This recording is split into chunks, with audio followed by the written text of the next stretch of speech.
Cardinal oyo bozali komona bangonde balingi bawele la place ya Pape François oyo awutaki kokufa na Rome. Donc makambo kozala danger. Bokoyoka profil ya moko na moko ya cardinal. Asala wapi nini oyo asala. Donc makambo kozala danger na jour ezali koya na Rome. Alors tika botolanda ensemble nga na bino profil na bango, bandela wapi, basalela wapi, azalaka nani. Alors tolanda toyoka. À la suite du décès du pape François, l'Église catholique se prépare à un conclave où plusieurs cardinaux sont considérés comme des papabili ou candidats potentiels à la papauté.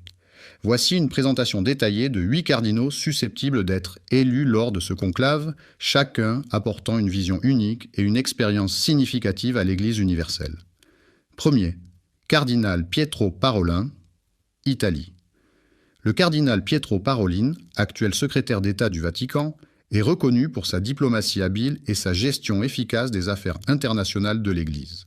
Né en 1955 à Schiavone, en Italie, il a été ordonné prêtre en 1980 et a rapidement grimpé les échelons de la diplomatie vaticane. Sa nomination en 2013 en tant que secrétaire d'État a renforcé son profil international. Parolin est perçu comme un modéré, capable de maintenir l'unité au sein de l'Église tout en naviguant dans les complexités politiques mondiales. Deuxième, cardinal Luis Antonio Tagle, Philippines. L'archevêque de Manille, le cardinal Luis Antonio Tagle, est un prédicateur charismatique et un ardent défenseur des pauvres et des marginalisés. Né en 1957 à Manille, il a été ordonné prêtre en 1982 et a occupé divers postes au sein de la curie romaine, notamment celui de préfet du dicaster pour l'évangélisation. Tagle est apprécié pour son approche pastorale, centrée sur la miséricorde et l'inclusivité, reflétant les priorités du pontificat de François. Troisième cardinal Fridolin Ambongo Bezungu, République démocratique du Congo. Le cardinal Fridolin Ambongo Bezungu, archevêque de Kinshasa, est un leader influent en Afrique centrale. Né en 1960 à Mbanza Ngungu, en République démocratique du Congo, il a été ordonné prêtre en 1986 et a consacré sa vie à la justice sociale et à la réconciliation nationale. Mbongo est reconnu pour sa capacité à unir les communautés dans des contextes de conflit et pour son engagement envers les droits de l'homme et la paix. Quatrième, cardinal Robert Francis Prévost, États-Unis. L'archevêque de Chicago, le cardinal Robert Francis Prévost, est un membre influent de la curie romaine, né en 1955 à Chicago. Il a été ordonné prêtre en 1981 et a servi dans diverses fonctions au sein de l'Église, notamment en tant que préfet du dicaster pour les évêques. Prévost est apprécié pour sa rigueur doctrinale et sa gestion efficace des affaires internes de l'Église. Cinquième, cardinal Matteo Zuppi, Italie. L'archevêque de Bologne, le cardinal Matteo Zuppi, est un théologien engagé dans le dialogue interreligieux et la promotion de la justice sociale. Né en 1955 à Rome, il a été ordonné prêtre en 1981 et a été un membre actif de la communauté de Sant'Egidio. Zuppi est reconnu pour sa capacité à bâtir des ponts entre différentes communautés religieuses et pour son engagement en faveur des plus vulnérables. Sixième, cardinal Jean-Marc Aveline, Acha, France. L'archevêque de Marseille, le cardinal Jean-Marc Aveline, est un théologien et pasteur engagé dans le dialogue œcuménique et interreligieux. Né en 1958 à Marseille, il a été ordonné prêtre en 1984 et a occupé divers postes au sein de l'Église, notamment celui de président de la Conférence des évêques de France. Aveline est apprécié pour sa capacité à écouter et à comprendre les défis contemporains auxquels l'Église est confrontée. 7. Cardinal José Tolentino de Mendonça, Portugal. Le cardinal José Tolentino de Mendonça, archiviste et bibliothécaire de la Sainte Église romaine, est un poète et théologien reconnu pour sa réflexion spirituelle profonde. Né en 1965 à Funchal, Madère, il a été ordonné prêtre en 1990 et a occupé divers postes au sein de l'Église, notamment celui de secrétaire du dicaster pour la culture et l'éducation. Tolentino de Mendonça est apprécié pour sa capacité à allier intellect et spiritualité, offrant une vision renouvelée de l'Église dans le monde moderne. 8. Cardinal Robert Sarah, guinéen. Le cardinal Robert Sarah est né le 15 juin 1945 à Ourous, en Guinée, dans une modeste famille chrétienne. Ordonné prêtre en 1969, il a rapidement été reconnu pour sa piété, sa rigueur intellectuelle et son engagement envers l'Église. Son parcours intellectuel débute au petit séminaire de Bingueville, en Côte d'Ivoire, avant qu'il ne poursuive ses études à Conakry, en Guinée.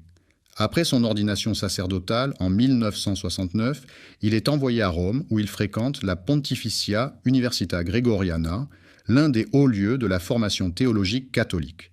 Il y obtient une licence en théologie. Il poursuit ensuite des études à l'Institut biblique pontifical, spécialisé en exégèse et en sciences bibliques, puis en Terre Sainte, à l'École biblique et archéologique française de Jérusalem. Ces étapes soulignent sa spécialisation dans l'étude de l'Écriture sainte, domaine qui marquera profondément sa pensée. En 1979, il est nommé archevêque de Conakry à l'âge de seulement 34 ans, devenant ainsi l'un des plus jeunes évêques du monde. Il sera ensuite appelé à Rome, où il occupera plusieurs postes clés à la curie romaine, notamment en tant que préfet de la Congrégation pour le culte divin et la discipline des sacrements de 2014 à 2021, nommé par le pape François lui-même. Le cardinal Sarah est largement reconnu pour sa fidélité à la tradition liturgique et doctrinale de l'Église catholique. Il est un fervent défenseur de la messe célébrée ad orientem, tournée vers l'Orient liturgique, et d'une liturgie empreinte de silence, de sacré et de transcendance. Pour de nombreux catholiques, cela représente un retour aux racines spirituelles profondes de la foi, à une époque marquée par une certaine confusion ou dilution de l'identité chrétienne. Issu d'un continent marqué par la pauvreté, la persécution et les conflits, le cardinal Sarah a toujours porté une voix claire contre le relativisme moral, le matérialisme et la sécularisation de l'Occident. Ses prises de parole sur des sujets comme la famille, l'identité chrétienne, la dignité humaine et la liberté religieuse résonnent fortement chez les fidèles à la recherche de repères solides. Son livre « Dieu ou rien » est devenu un best-seller dans de nombreux pays, attirant l'attention sur sa pensée rigoureuse et spirituellement profonde. Sous le pontificat du pape François, certains catholiques ont exprimé leur malaise face à ce qu'ils perçoivent comme un affaiblissement de la discipline doctrinale et morale. Le cardinal Sarah, avec son profil conservateur et contemplatif, incarne pour eux une forme de continuité avec les papes Jean-Paul II et Benoît XVI. Ils voient en lui une figure susceptible de restaurer une Église plus centrée sur la prière, la pénitence et la fidélité aux enseignements traditionnels. La figure du cardinal Sarah séduit aussi par sa dimension universelle. Africain, enraciné dans une foi simple et profonde, il représente une Église vraiment catholique, c'est-à-dire universelle. Son élection au pontificat serait perçue comme un signe fort d'espérance pour les églises du Sud, tout en rappelant à l'Église occidentale l'urgence de se recentrer sur Dieu plutôt que sur les modes du monde. Pour beaucoup de catholiques, il incarne le pontife idéal pour guider l'Église dans une époque troublée, avec courage, prière et fidélité. Chacun de ces cardinaux apporte une perspective unique et une riche expérience à l'Église catholique. Le conclave à venir sera déterminant pour l'avenir de l'Église, et le choix du prochain pape reflètera les priorités et les défis contemporains auxquels l'Église est confrontée. L'attente du futur pape au sein du peuple chrétien est une période chargée de prière, d'espoir et d'incertitude. Chaque fois qu'un siège papal devient vacant, notamment après la démission ou le décès du pape en place, l'Église catholique se trouve dans une phase de transition spirituelle et institutionnelle majeure. Les croyants, en particulier les catholiques, ressentent un mélange de nostalgie pour le pape précédent, qu'il soit aimé pour ses actions ou son message, et d'anticipation face à la question essentielle de savoir qui prendra désormais la tête de l'Église.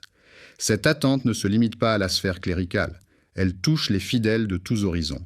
De nombreux chrétiens prient ardemment pour que le futur pape soit un homme de foi profonde, un pasteur sage et compatissant, capable de guider l'Église à travers les défis modernes, tout en restant fidèle aux enseignements ancestraux du Christ. C'est un moment où les croyants se tournent vers Dieu avec l'espoir que le Saint-Esprit inspirera les cardinaux dans leur choix. Dans ce contexte d'attente, certains catholiques expriment un désir de renouveau.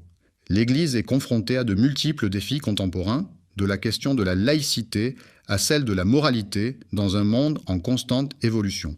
Certains chrétiens souhaitent voir un pape qui saura renouveler l'Église, non seulement dans sa doctrine, mais aussi dans ses pratiques pastorales et sociales. Ils aspirent à un leader capable de remettre l'Église sur la voie de l'unité et de la réconciliation, notamment après des années de scandales et de divisions internes. Pour beaucoup, le choix du futur pape pourrait bien déterminer l'avenir de l'Église face à une société de plus en plus sécularisée et individualiste. Cette attente est donc marquée par une tension entre la tradition et l'innovation, entre un désir de continuité et une nécessité de transformation dans un monde de plus en plus complexe.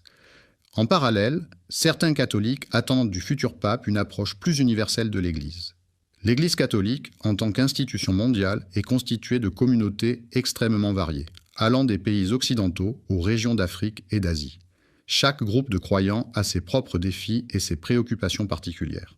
Ainsi, beaucoup de chrétiens espèrent que le futur pape saura être un guide pour l'Église universelle, prenant en compte les réalités culturelles et sociales de chaque continent. L'Église doit relever le défi de maintenir une unité solide tout en respectant les diversités de ses membres. Certains attendent donc du futur pape une capacité à renforcer cette communion mondiale à travers une plus grande écoute des voix provenant des périphéries et des régions éloignées du centre du pouvoir ecclésiastique, en particulier de ceux qui ont été marginalisés ou oubliés par l'institution. Enfin, l'attente du futur pape est aussi une occasion de réflexion personnelle pour chaque chrétien. Les fidèles se demandent tant souvent quel rôle ils doivent jouer dans l'Église après ce changement de direction. Ce moment de transition est pour beaucoup l'occasion de réaffirmer leur foi et leur engagement chrétien, tout en cherchant à renforcer leur propre relation avec Dieu. C'est une période de prière intense où les catholiques se tournent vers le Saint-Esprit, priant pour qu'il éclaire le processus de sélection et qu'il guide les cardinaux vers un choix inspiré. L'attente du futur pape devient ainsi un moment d'introspection spirituelle pour toute l'Église, une invitation à se recentrer sur l'essentiel, sur la mission évangélisatrice et le message du Christ. Cette période de transition peut renforcer la foi collective unissant les chrétiens dans leur prière commune pour l'avenir de l'Église.